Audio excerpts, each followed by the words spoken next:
I am honored and pleased to meet with you officially in this gathering for the first time. I say officially because, as many of you know, I have been attending these joint annual meetings of the bank and fund for over a decade now as a guest. And although I am here today in a different capacity and with a new responsibility, I do not feel like a stranger. I feel very much at home and am looking forward to our deliberations this week. All of us here from wherever in the world we have come know well enough that at least the early years of the 1980s are likely to be economically troublesome. Stubborn inflation, too much unemployment, too little growth, trade imbalances, these problems face us daily whether we are from developing or developed member countries. Over the past 12 months, the global economic situation has weakened.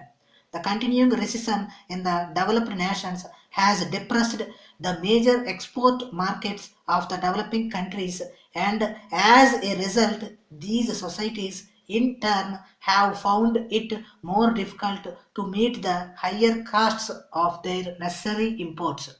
Critically required concessional assistance for the poorest countries remains inadequate, and the higher interest rates in the private capital markets have made borrowing for many of the middle income countries both more expensive and more difficult. These factors are unlikely to change quickly, and consequently, the next few years are going to be difficult for the developing member countries and particularly for the poorest. Slower economic growth, more restrained international trade, and more volatile capital markets will mean that resources, both domestic and external, for investment in developing countries will be scarce. That in turn means that priorities will have to be carefully defined, investment decisions will have to be closely scrutinized, and available resources will have to be used as effectively as possible.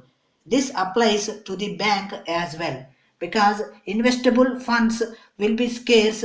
A careful assessment of priorities will have to be matched by an intensified effort to assure that the available resources are used with maximum effectiveness. But the bank also must deal with a special situation. With the participation of the People's Republic of China, the population of our developing country membership has increased by almost 50%. China's development requirements are substantial and its need for bank assistance will exert great pressure on our loanable resources.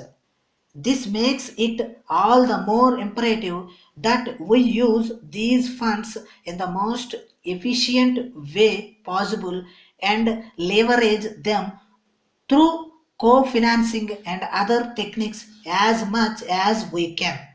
Now, before I turn to what I believe our institution ought to be doing on a priority basis to assist its member countries cope with this economic future, let me, as the new president of the bank who has been in office now for just over 90 days, give you the shareholders my initial report. Judged then by conservative banking standards, the World Bank is a vigorous and healthy financial intermediary between its borrowers and lenders. But it is far more than that. It is also a unique and immensely productive development institution. Further, the bank's staff is another immensely valuable resource and one that has been built up over many years. The senior officials are seasoned executives, and the technical experts, as well as the support staff, are skilled and dedicated professionals. They are drawn from over 100 nationalities and represent a range of talent and depth of experience in the development field that is unmatched elsewhere. Drawing on this experience, the bank provides not only financial resources and technical assistance but also a wide array of customer services. These services range from consultative groups to the products of its broad-based research program, from its current economic reports to the World Development Report, from providing advice on debt management to the training of the Economic Development Institute, from private exchanges of views based on global experience to its many studies and publications which are utilized all over the world by governments, institutions, universities, commercial banks, corporations, as well as businessmen, scholars, and specialists. When the bank enters into partnership with a developing country, it takes a very detailed look into its economy. World Bank economic reports are rightly esteemed as among the most comprehensive available. They do not always please, but they do provide the objective basis on which rational decision on resource allocation and policy options can be made. And where did the bank develop its economics? In the field, on the job, through years of real world situations comprising hundreds of successful cost effective projects in dozens of diverse countries all over the globe, which have increased production, improved efficiency, and transferred technology, and with millions of man hours of accumulated hands on experience. That kind of economic advice and technical assistance to a developing country is often as valuable as project funding. The World Bank's concern is to assure that the country's resources are being used in an efficient manner. Dear sirs, we have great pleasure to inform you that we have now established a travel agency to cater to the needs of the traveling public and to give transport service to the tourists at home and from abroad. We have a fleet of luxurious cars in perfect condition, fitted with all modern amenities to make the travel more comfortable. We have also mini buses and excellent transport coaches, the capacities of which vary from 12 to 50 persons so as to accommodate the tourist parties of all sizes.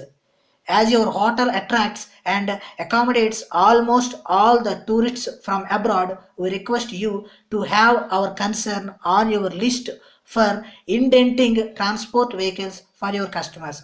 Our office works right round the clock and you can contact us on the above telephone number at any time and ask for any type of vehicle, big or small, and the same will be at your doors in just 5 minutes time, as we are located very close to your hotel, just a kilometer away.